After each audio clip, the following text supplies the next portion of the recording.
The second question really is about the Educational Field Centre for Brent.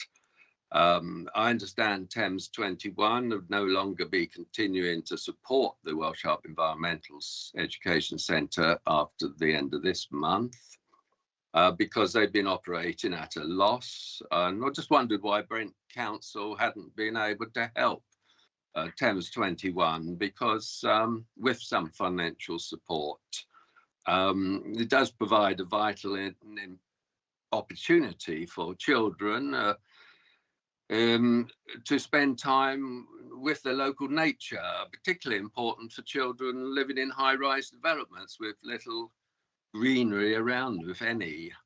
I was particularly alarmed by what Leslie has just said, that it's now only going to be used for people with special needs. What's going to happen to all the children that have, in the last half century, benefited from being able to go and get familiar and handle and understand and learn about the local wildlife? It's particularly important for people in high density housing estates to actually have some exposure to nature. Councillor Mitchell?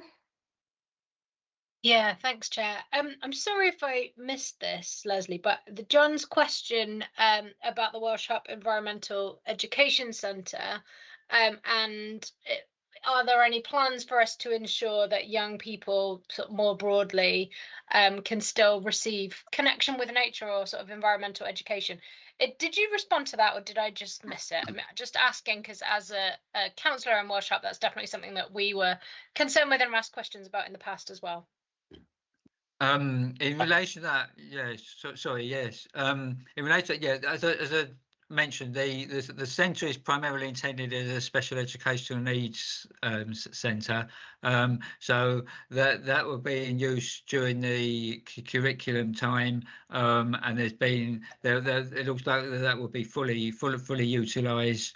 The plans at the moment also are looking at how the same building and the rooms can be used for other users outside of the main curriculum time. So that's for maybe local organisations that want to do some nature study or something like that, or booking for community use. Obviously, the facility will be an educational building, so obviously use of the building is going to be limited to or associated with uses which have got some sort of educational or information exchange components.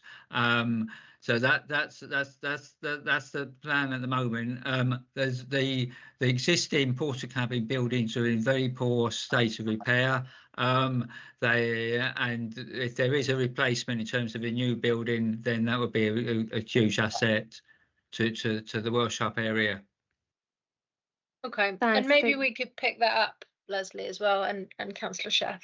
Yeah, I know Property, the Climate Emergency Team and the Parks team have been working very closely together on this with partners, and I'll get them to send the Welsh Harp councillors an update too as well. Could I go back, sorry, to the Welsh Harp Education Centre? Someone who lobbied with a few others for some years in the late 60s, early 70s to get this established for the benefit of all the children. I'm appalled that they now deem, after 50 years of a very successful time, that they should now be confining the opportunity to a minority of children.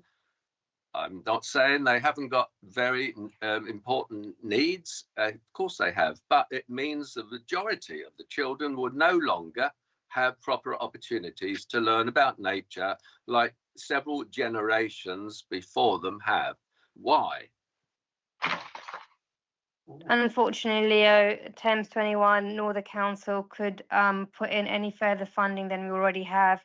If you send us an email, we can give you a full update of what the plans are for the future.